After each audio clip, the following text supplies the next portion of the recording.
How to create a QR code in Canva. Open up any browser you prefer and navigate to Canva by typing canva.com into the address bar, then hit enter. Once you're on Canva's homepage, let's create a design using a custom size.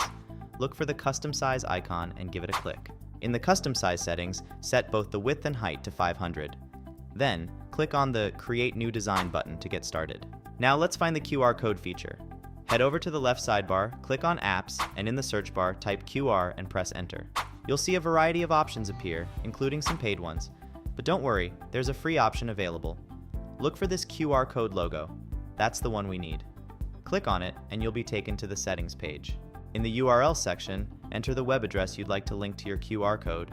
Next, you can customize your QR code. Adjust the background color, foreground color, and margin to suit your needs. Once you're satisfied with your design, click the Generate Code button. And there you have it. Canva has generated your QR code. Go ahead and scan it with your device to make sure everything is working properly.